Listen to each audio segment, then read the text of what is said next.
જય શ્રી કૃષ્ણ મિત્રો. ઓમ નમો ભગવતે વાસુદેવાય. યોગીની એકાદશીની વ્રત કથા.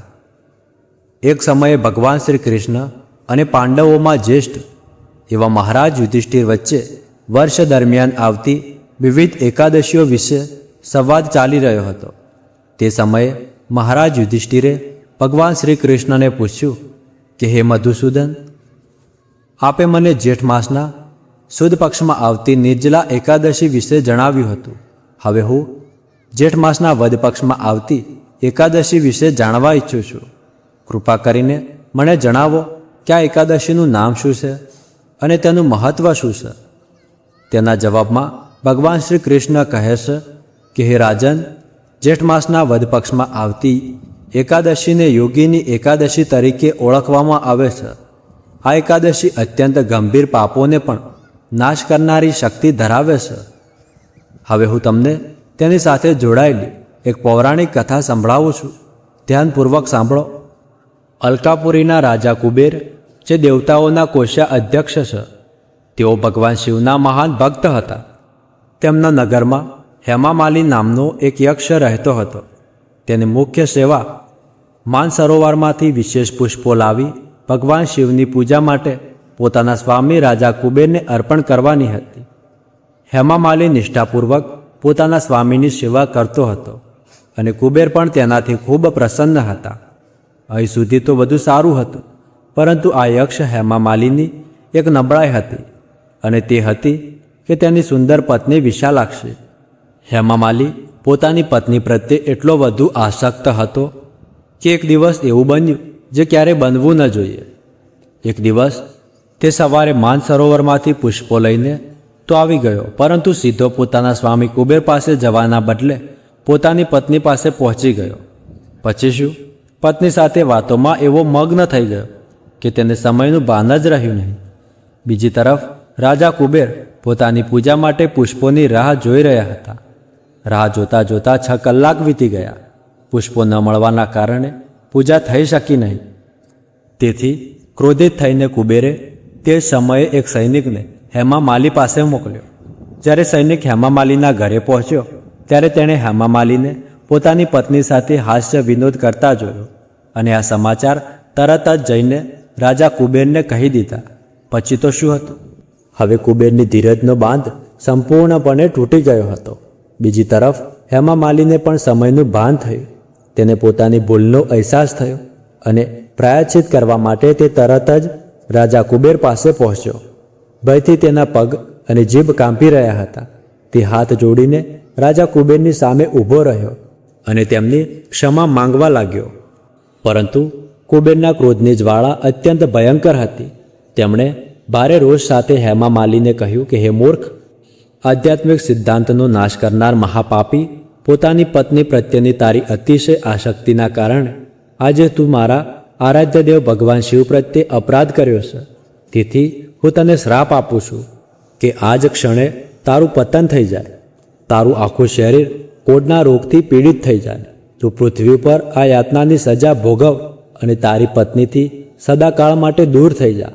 હવે જુઓ, કુબેરનો શ્રાપ કેવી રીતે ખોટો થઈ શકે.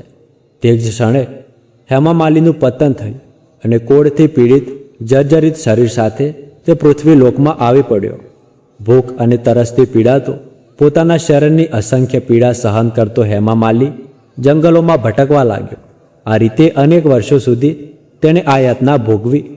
પરંતુ પૂર્વજન્મમાં ભગવાન શિવની ઉપાસનામાં સહાય કરવાના પુણ્યના કારણે તેની ચેતના શુદ્ધ અને સાત્વિક રહી. જંગલો અને વનોમાં ભટકતો ભટકતો એક દિવસ તે મેરુ પર્વત ઉપર પહોંચી ગયો. ત્યાં 7 કલ્પ જેટલી આયુષ્ય ધરાવતા મહાન ઋષિ માર્કેડે પાસે તે પહોંચ્યો. મહાન તપસ્વી ઋષિને જોઈને હેમામાલીએ દૂરથી જ દંડવત પ્રણામ કર્યા. કરુણામય ઋષિ માર્કેડે તેને પોતાની પાસે બોલાવ્યો અને પૂછ્યું કે હે વત્સ, તું કોણ છે અને આ જંગલમાં કયા હેતુથી આવ્યો છે? ઋષિની પ્રેમભરી વાણી સાંભળીને હેમામાલી ભાવ વિભોર થઈ ગયો અને પોતાના પૂર્વ જીવનનો સમગ્ર પ્રસંગ તેમને સંભળાવ્યો. અંતમાં હાથ જોડીને તેણે કહ્યું કે હે ઋષિવર, પૂર્વજન્મના થોડા પુણ્ય કર્મના કારણે મને આપના દર્શન પ્રાપ્ત થયા છે. કૃપા કરીને મને આ પાપમાંથી મુક્તિ થવાનો કોઈ માર્ગ બતાવો. હેમા માલિની પ્રાર્થના સાંભળીને ઋષિ માર્કેડેએ કહ્યું કે હે પુત્ર, આવતા જેઠ માસના વદ પક્ષમાં આ યોગીની એકાદશી આવશે. જો તું આ એકાદશી વ્રતનું દ્રઢતા અને નિષ્ઠાપૂર્વક પાલન કરીશ તો આ વ્રતના પ્રભાવથી તું તે જ સમયે પાપોથી મુક્ત થઈ જઈશ. ઋષિના આશ્વાસન ભર્યા વચનો સાંભળીને હેમા માલિની આંખોમાં કૃતજ્ઞતાના આંસુઓ વહેવા લાગ્યા. તેણે ઋષિ પ્રત્યે પોતાની હાર્દિક કૃતજ્ઞતા વ્યક્ત કરી અને યોગીની એકાદશી વ્રતનું પાલન કરવાનો સંકલ્પ લઈને ત્યાંથી વિદાય લીધી. જ્યારે જેઠ માસ આવ્યો ત્યારે તેણે યોગીની એકાદશીનું સંપૂર્ણ શ્રદ્ધા અને નિયમપૂર્વક પાલન કર્યું.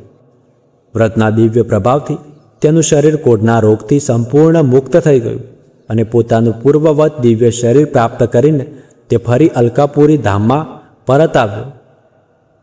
કથાના અંતમાં ભગવાન શ્રી કૃષ્ણએ કહ્યું કે હે ધર્મરાજ યુધિષ્ઠિર, જે કોઈ આ યોગીની એકાદશી વ્રતનું પાલન કરે છે તેને 88,000 બ્રાહ્મણોને ભોજન કરાવવાના પુણ્ય જેટલું ફળ પ્રાપ્ત થાય છે. તે દરેક પ્રકારના પાપોથી મુક્ત થઈ જાય છે અને જીવનના અંતે આધ્યાત્મિક લોકમાં પ્રવેશ કરે છે. તો આ હતી યોગીની એકાદશીની વ્રત કથા.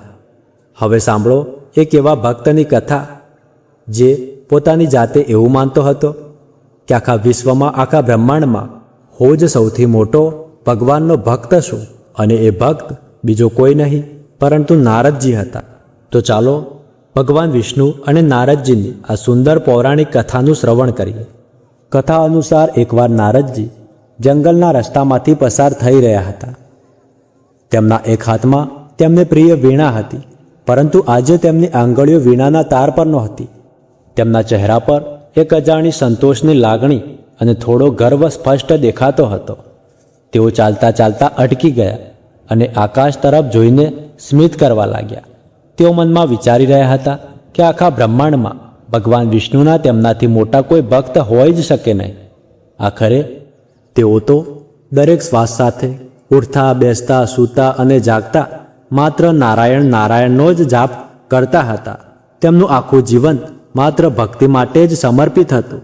તેમને દુનિયાના બીજા કોઈ કામ કે કોઈ પણ માયા મોહ સાથે કોઈ લેવા દેવા નહોતા. આ વિચારથી તેમના અંદર ખૂબ મોટો આત્મવિશ્વાસ ભરાઈ ગયો. અચાનક તેમના મનમાં વિચાર આવ્યો કે આજે આ વાતની ખાતરી કરી જ લેવી જોઈએ. તેમને લાગ્યું કે ભગવાનના મુખેથી તેમની પ્રશંસા સાંભળવી કેટલી આનંદની વાત હશે. આવું વિચારીને તેમણે પોતાની દિશા બદલી અને સીધા વૈકુંઠ તરફ જતા માર્ગ ઉપર પોતાના પગલાં આગળ વધાર્યા. તેમના પગલાં વૈકુંઠના દિવ્ય માર્ગ પર ઝડપથી આગળ વધી રહ્યા હતા. રસ્તામાં તેમને બીજો કોઈ વિચાર આવતો નહોતો. ફક્ત તેમના મનમાં એક જ પ્રશ્ન ફરી રહ્યો હતો કે ભગવાન તેમનું નામ કેવી રીતે લેશે. વૈકુંઠના શાંત અને પવિત્ર વાતાવરણમાં પહોંચતા જ તેમણે જોયું કે ભગવાન વિષ્ણુ શેષનાગની સૈયા ઉપર ખૂબ શાંતિથી વિશ્રામ કરી રહ્યા હતા. ત્યાંની હવામાં એક અલગ જ પ્રકારની શાંતિ હતી. નારદ મુનિ ધીમે ધીમે ચાલતા ભગવાનની એકદમ નજીક પહોંચ્યા. તેમણે ખૂબ જ આદર સાથે પોતાના બંને હાથ જોડ્યા અને ભગવાન સમક્ષ મસ્તક ઝુકાવીને પ્રણામ કર્યા. તેમના પ્રણામમાં વિનમ્રતા હતી, પરંતુ તેમની આંખોમાં પોતાનું જ નામ સાંભળવાની ઊંડી ઉત્સુકતા સ્પષ્ટ દેખાતી હતી. ભગવાન વિષ્ણુએ પોતાની આંખો ખોલી અને નારદજીને જોયા. વધુ સમય લીધા વગર નારદજીએ સીધી પોતાના મનની વાત કહી. તેમણે પૂછ્યું કે હે પ્રભુ, મારા મનમાં એક જિજ્ઞાસા છે.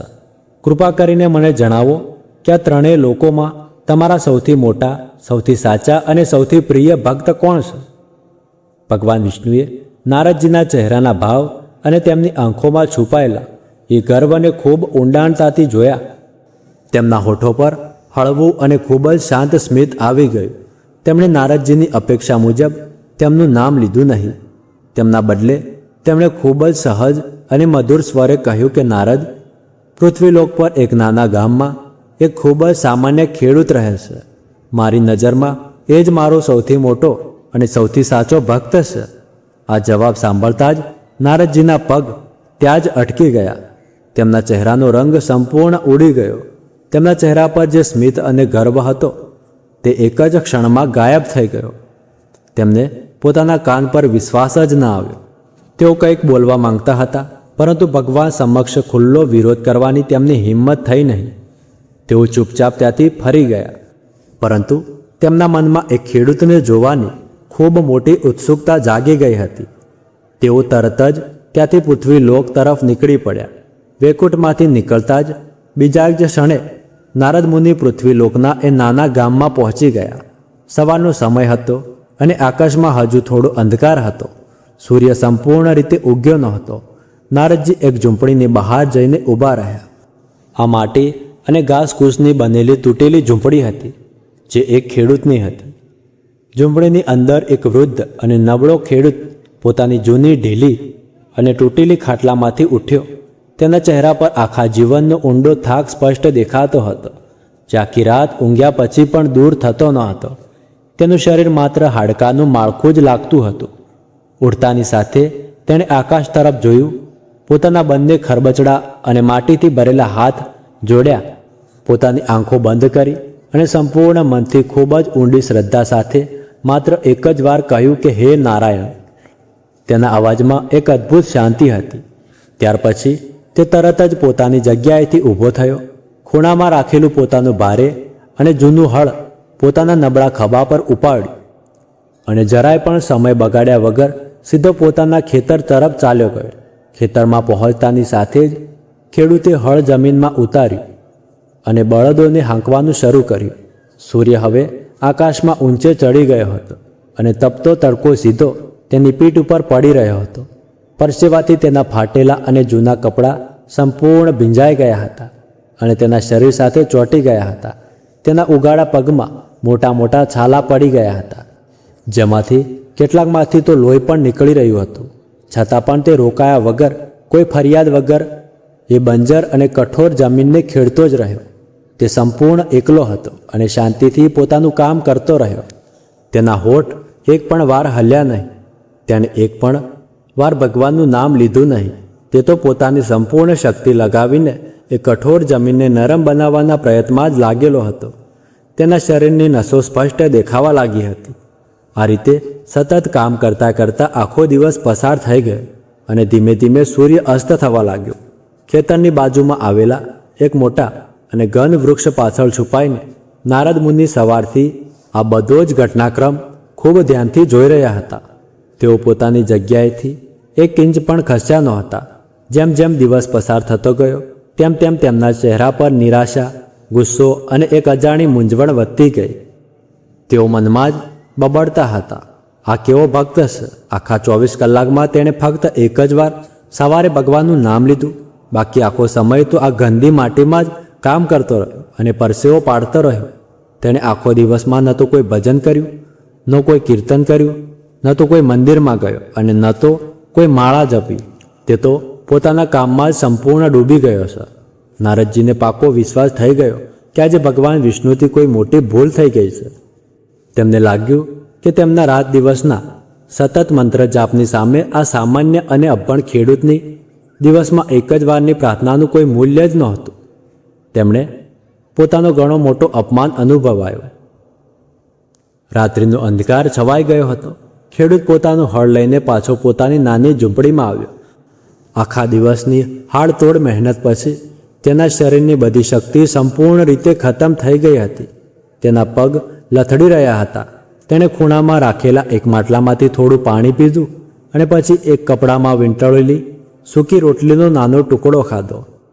રોટલી એટલી સખત હતી કે તેને ચાવવામાં પણ ખૂબ મુશ્કેલી પડી રહી હતી. પાણી પીધા પછી તે પોતાની એ જ જૂની માખણથી ભરેલી ખાટલા પર કોઈ પથારી પાથર્યા વગર થાકેલો પડી ગયો. તેનું શરીર દુખાવાથી તૂટી રહ્યું હતું. ઊંઘમાં ડૂબતા અને પોતાની ભારે આંખો બંધ કરતા પહેલાં તેણે એક લાંબો અને ઊંડો શ્વાસ લીધો અને ખૂબ ધીમા અવાજે ફરી માત્ર એક જ વાર કહ્યું, હે નારાયણ. એટલું બોલતા જ તે ગાઢ ઊંઘમાં સૂઈ ગયો. આ બધું જોઈને નારદ મુનિથી હવે વધુ રોકાઈ શકાયું નહીં. આ ગેરસમજ દૂર કરવા માટે તેઓ તરત જ એ જ રાત્રે વૈકુંઠ પાછા ફર્યા. તેઓ ઝડપી પગલે ચાલતા સીધા ભગવાન વિષ્ણુ સમક્ષ આવીને ઊભા રહ્યા. આ વખતે તેમના ચહેરા પર પહેલાંની જેવી નમ્રતા નહોતી, પરંતુ તેમની આંખોમાં સ્પષ્ટ ફરિયાદ અને ગુસ્સો હતો. તેમણે ભગવાન વિષ્ણુને કોઈ પણ વાત ફેવરીને નહીં, સીધું જ કહ્યું કે પ્રભુ, મેં એક ખેડૂતને આખો દિવસ ખૂબ નજીકથી જોયો છે. તે કોઈ પણ રીતે તમારો સૌથી મોટો ભક્ત હોઈ શકે નહીં.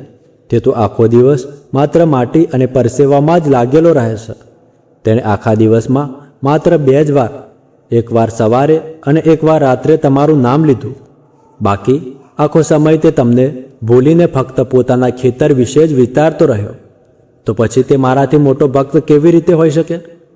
ભગવાન વિષ્ણુએ નારદજીની આ આખી તીખી વાત ખૂબ શાંતિ અને ધીરજથી સાંભળી.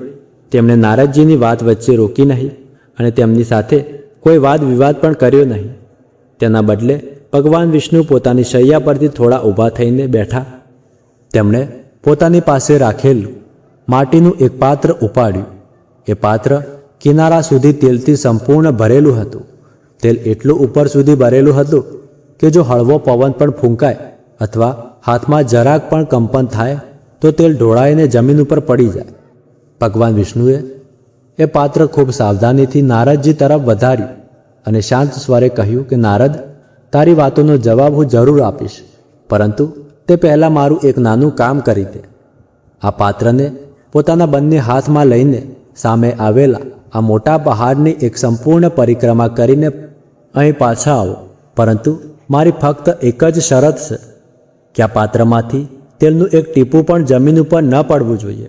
નારદજી આ વિચિત્ર કાર્ય જોઈને થોડું આશ્ચર્ય અનુભવ્યું, પરંતુ તેઓ કોઈ પણ કિંમતે ભગવાન સમક્ષ પોતાને સાચા સાબિત કરવા માંગતા હતા. તેથી તેમણે તરત જ આ પડકાર સ્વીકારી લીધો. તેમણે ખૂબ જ સાવધાનીથી તે પાત્રને પોતાના બંને હાથમાં પકડી લીધું અને ફરીને પહાડ તરફ ચાલવા લાગ્યા.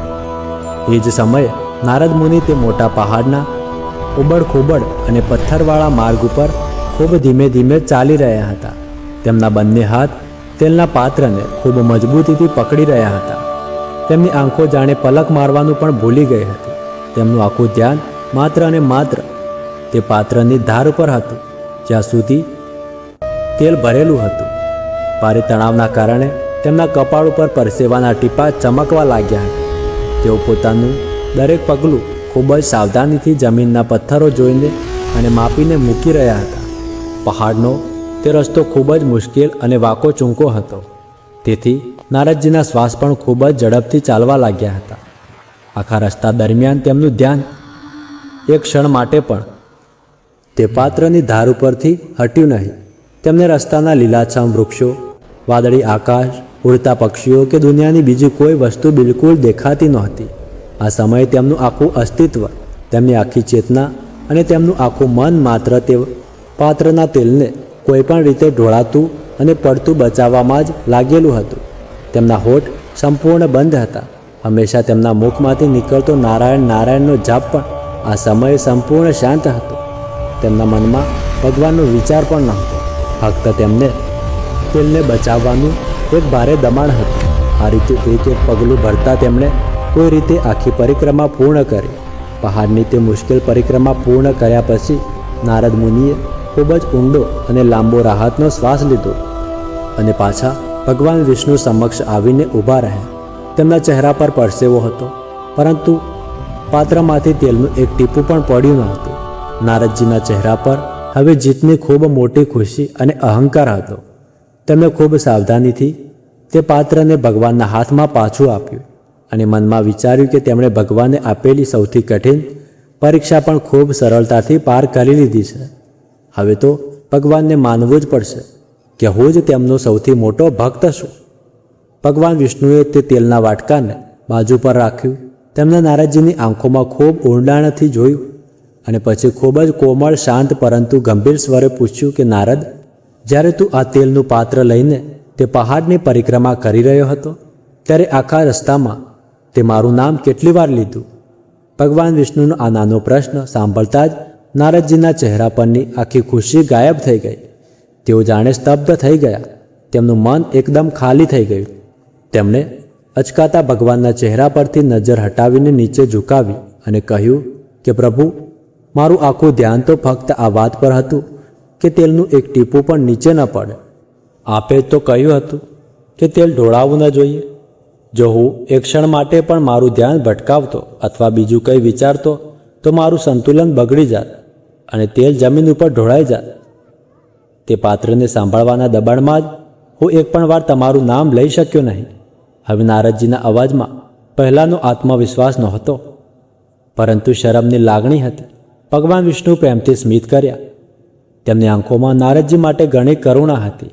તેમને પોતાનો હાથ આગળ વધારીને નારદજીના ખભા ઉપર રાખ્યો અને ખૂબ શાંતિથી બોલ્યા કે નારદ, મેં તને ફક્ત તેલનું એક પાત્ર સંભાળવાનું નાનું કામ આપ્યું હતું અને એ નાના કામના ભાર નીચે એક શરતના દબાણમાં તું મને સંપૂર્ણ રીતે ભૂલી ગયો.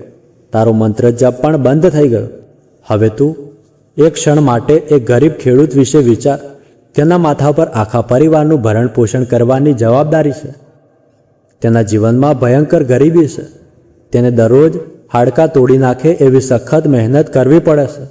તે જીવનની એટલી મોટી, એટલી ભારે અને એટલી દુઃખદ જવાબદારીઓ એકલો જ ઉઠાવે છે.